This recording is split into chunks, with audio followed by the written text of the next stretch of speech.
first visitor. Kila Janine. Ate? Ate na siya. That's the one kicking you last night.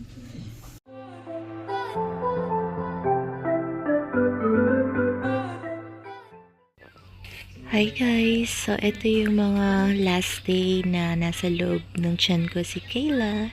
And this was the day naman before the actual scheduled cesarean section.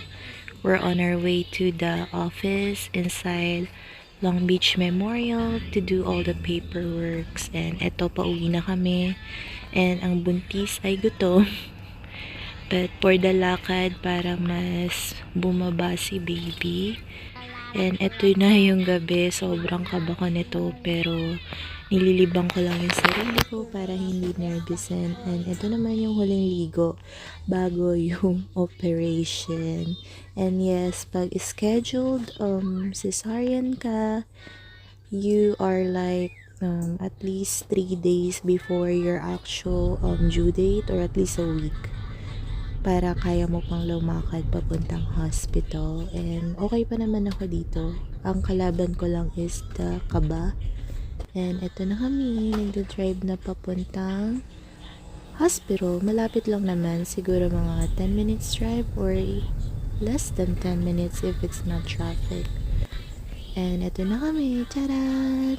Ganda ng outfit ni Buntis, diba? Parang mag-office lang ang peg. Pero yeah, kasi ganyan lang yung in-outfit ko dahil magpapalit din naman ako ng gown pagkadating sa hospital mismo. And ito na yung parking namin. Medyo malapit lang to since scheduled cesarean section, so medyo priority ka. But mag-change din ng parking si JJ once nanganak na ako, dahil sinisave lang yung parking space na yan for the patient na kailangan makarating agad dun sa hospital. Ito ay I think 7 a.m. or 6. So yan, for the lakad na. Nakahawa ako kasi alam niyo ba, nung buntis ako kay Kayla, lagi na lang ako nadadapa. And masama yun.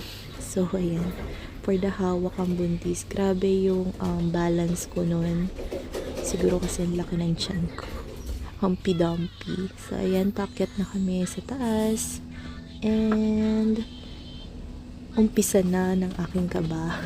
Muntik na ako himatayin dito, hindi dahil sa operation, but dahil sa IV. Kasi unang tusok, hindi agad na tusok ang vein. And then, nasaktan ako and hindi ako nagpa-proper breathing. So, nagka-emergency, nag-alarm lahat. And lahat ng nurse dumating to assist, pero successful naman. And ito na yung huling video. Kasunod nito ay sobrang gandang blessing. Konti lang yung clips kasi nga kinakabahan ako. Charan! Here's our baby girl!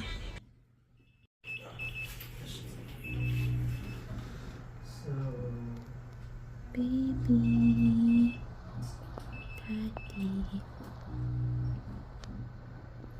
So probably when I'll come back around 7:30.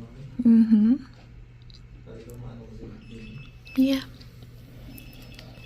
Ay, hindi. It can 6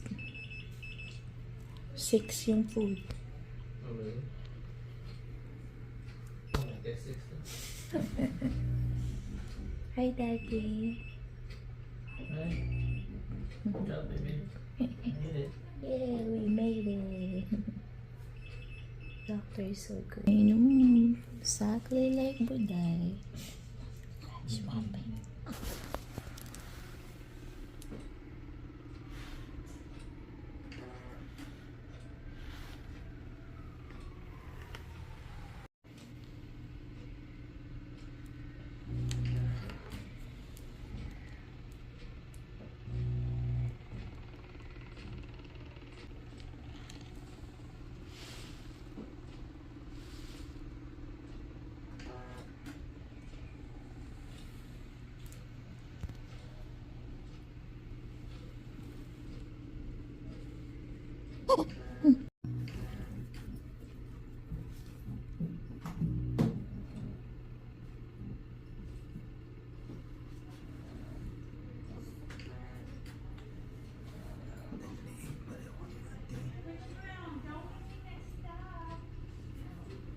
Cute mo naman ako. Pareho kayo ni ate mo. Bulaga. Bulaga. Ano?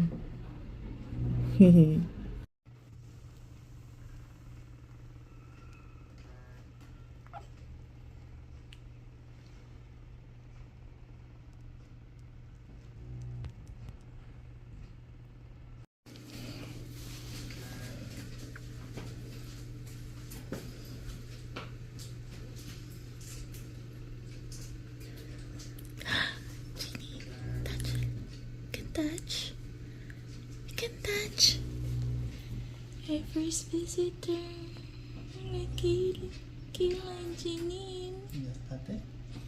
Ate na siya. That's the one kicking you last night. What's your song?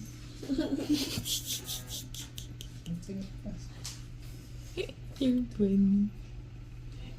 Are you scared?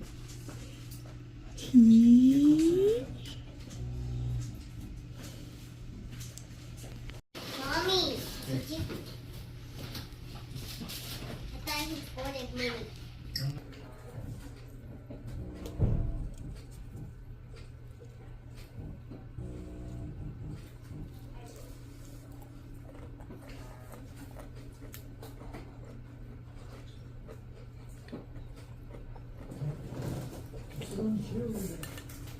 You want to hear?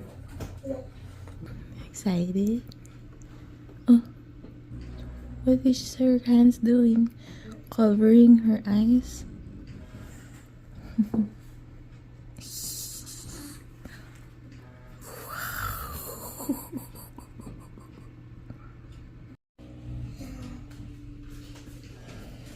Hi vlog. Daddy's sleeping. Is that how Daddy gonna sleep tonight? So hairy. I know. Why baby so hairy like me? Mm-hmm. My hair was fluffy. Cause she died from Ooh. you. Yeah. Because I would see you. Cause she always hear you. Hi nurse. Hi nurse Janine. She's gonna kick you in the bed now. No, I'm not going to be there in bed. You will. Where are you gonna be at? The air bed? No. In the grass. Mommy, what is this? Another medicine. What's this again? IV, hydration. My food. Pee bag. Overflowing.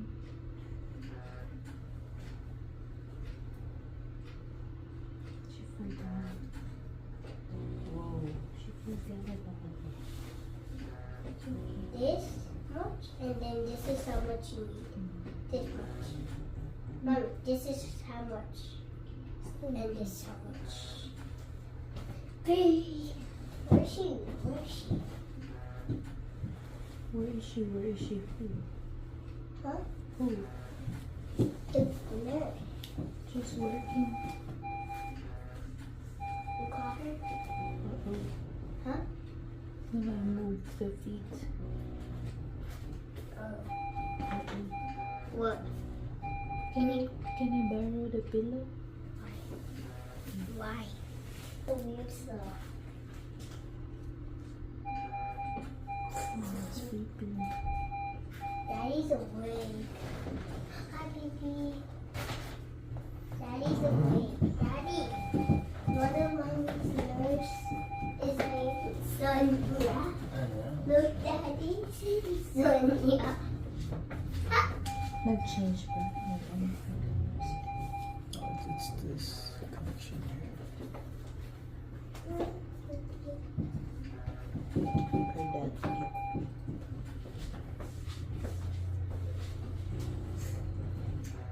Okay. Na Coke. Na Coke.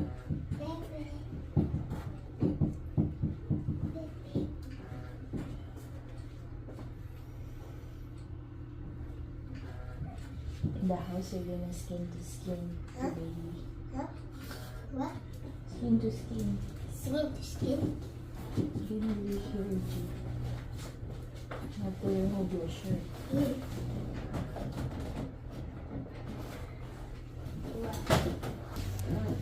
So we just sleep. Huh?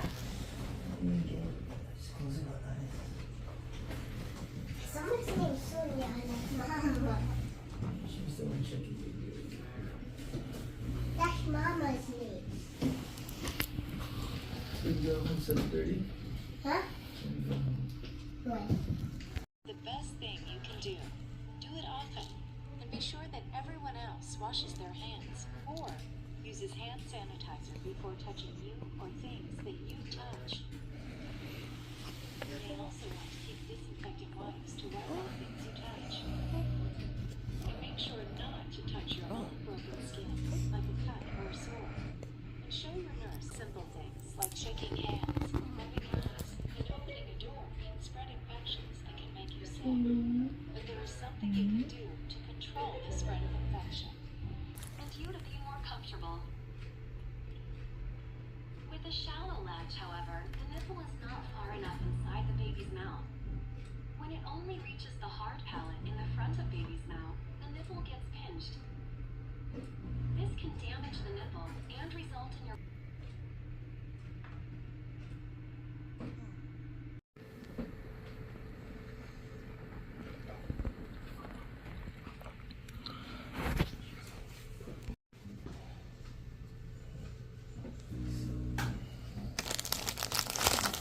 Naninibago din siya, bebe. Unang gabi niya eh. Didn't find anything when we were checking her. Didn't hear anything, no hip No. click, nothing. I just wanted to make sure, yeah. Okay.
There's no, we can't say anything yet.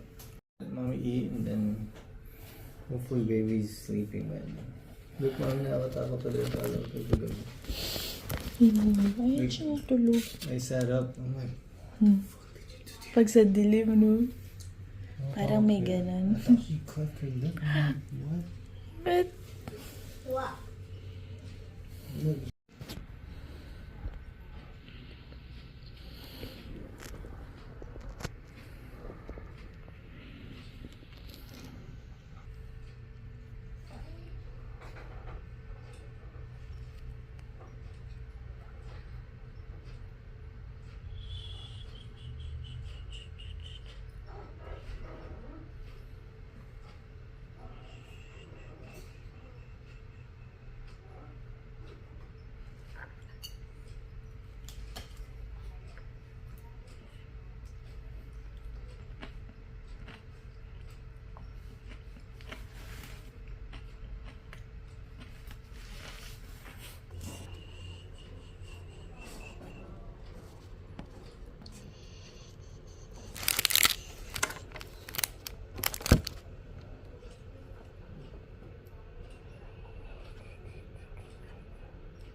Gulat siya sa'yo. You stamp your feet. So, eto na yung pangalawang araw ko sa ospital. I think pangalawa. Yeah. Kailangan ko nang maglakad-lakad kasi kailangan ko nang mag number 2 dahil cesarean. Nagalaw lahat yung mga internal organs, so nahihirapan ang pasyenteng mag number 2. So para gumalaw siya, kailangan kong gumalaw. And right now, nakikita nyo, mabagal ako maglakad kasi fresh pa yung sugat sa tiyan ko. Pero dahil mataas or matapang yung pain medication na meron ako, nakakagalaw ako niyan. Pero pag wala na yung pain medication, ang kirot ng sugat. Habang tulog yung mag-ama, mag-room tour pa ang buntis. Ay, hindi na pala ako buntis dyan. So, nakuha ko pa nga mag-room tour since, kagaya nga ng sabi ko, mataas yung pain medication. So, hindi ganun kasakit yung sugat. Pero kailangan mabagal pa rin ang pagkilos. Ito yung shower. Nagamit ko to once before ako umuwi. And sobrang hirap mag-CR. Inalis na rin kasi yung catheter ko. So, kailangan ko nang umihi dyan sa restroom. Sobrang hirap. At kaya rin pala ako palakad-lakad dyan. Dahil natatakot akong bumalik sa kama. Dahil ang sakit, uupo at hihiga. Yung bago pag-upo at paghiga, yun yung masakit kasi mai-stretch yung sugat. Pagtayo naman, ang hirap din tumayo dyan sa bed na yan. Pero once na nakatayo ka na, okay na ako. So, pinifigure out ko, I think, this time, kung gigisingin ko ba silang dalawa para tulungan ako ni JJ pumunta sa kama. Pero ang sarap ng tulog nila. So, naglinis na lang ako. Yan pala yung, ang tawag dito, para sa gatas. Kasi wala akong gatas pangalawang araw na ni Kayla. So, nahihirapan ako mag-produce. And ang sakit-sakit. So, uminom siya muna ng formula. Pero yan yung view ko. Yan yung entrance ng Long Beach Memorial. Nasa taas lang yung room ko. And I'm so lucky na I have a solo room. Dapat yan may katabi eh. But I got so lucky na solo room hanggang sa mag-check out ako. So, si JJ nandyan sa recliner sa side. Diyan siya natutulog. I think hindi ko siya kasama the first night. Hindi ko na maalala eh. Or pinauwi ko siya kasi kawawa naman si Janine na mag-isa lang. Even though nandun naman yung mga tita niya, lola niya. Pero first time kasi maiiwan ni Janine na hindi kami kasama. So, sobrang excited na talaga ako umuwi niyan. Parang gusto ko na lang sa bahay magpahinga. Pero, kailangan ko talaga mag-stay ng 3 days para maobserbahan ako at si baby to make sure na pareho kaming okay bago i-discharge. Ito, naglilinis-linis na lang ako para bukas. Gusto ko na talaga kasi ma-discharge. Inaayos ko na lahat ng gamit. Sabi kasi dito, madi-discharge ako bukas ng umaga. Pero ang ending, kinabukasan pa ng hapon. Pero okay lang, at least nalinis ko na lahat ng kailangan iuwi. And hindi ko na siya poproblemahin bukas. Kaya naman gawin lahat ni Jay to, pero dahil nga naiinip na ako at kailangan ko magagalaw, ginawa ko na lahat. And yun nga, takot akong bumalik sa kama. Kaya nililibang ko talaga yung sarili ko dito para hindi ko maisip na pagbalik ko dyan sa kama na yan, ang sakit-sakit ng tahi ko. And wala talagang choice. Kailangan kong bumalik. And eto na nga ako. Sobrang manas ko pa dyan. parang hindi ako nanganak. Ang laki pa rin ng tiyan ko. And from time to time, pinupush ng nurse yung tiyan ko para mag-bleed out pa ako ng mga natirang dugo. And eto na, nakabalik ako sa kama. Third day na pala. So, ibig sabihin, mamaya or later in the afternoon, discharge ko na. Naghihintay na lang yata kami dito.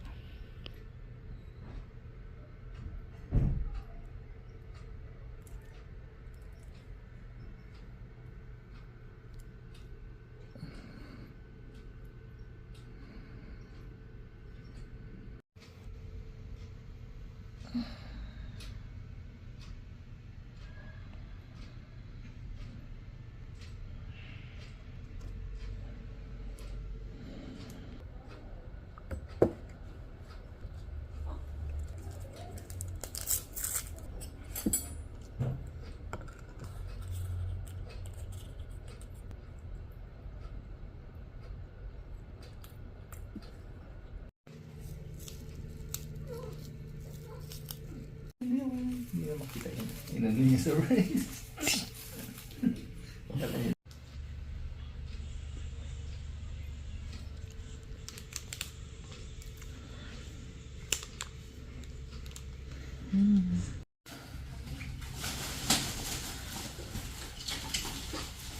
Para wag kang mag-apura, message mo ako pag tapos ka na. Pag tapos ka na. No, just do it now. Can you bring this one? Okay. Yeah, para yan. Andiyan ay folder. Oh my god.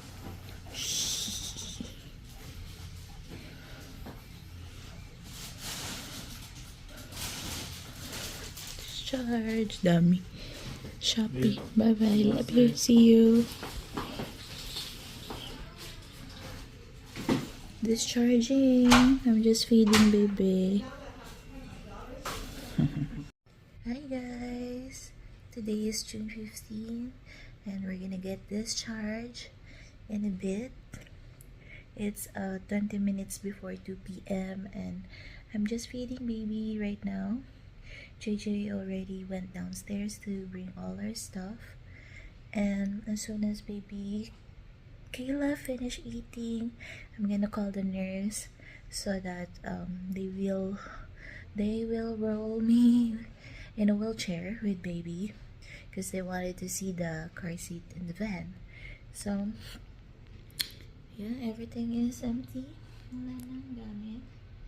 Kalat na lang. And Janine will be home at 2, so as soon as we get there, nandun na siya kasi we still need to pass by to CVS for my pain pills. But yeah, this is my 3 days. Ito yung ika-3 days na after surgery. C-section. My view. The hospital is really nice. Everybody's so nice. It's just that it's much better if sa bahay na lang kasi mas relax. And hindi every hour may magche-check. Kasi nadi-disturb yung sleep. But they have to do what they have to do, like vital signs and all that. But yeah, thank you, Long Beach Memorial, for taking care of us. My experience was great compared to 7 years ago. It's a different hospital. Okay, let me finish feeding Kayla. Hi, Dad. She had a grand entrance in the lobby. Gusto niya ng suitor. Tingnan mo yung daliri ko, inaano niya, grabe.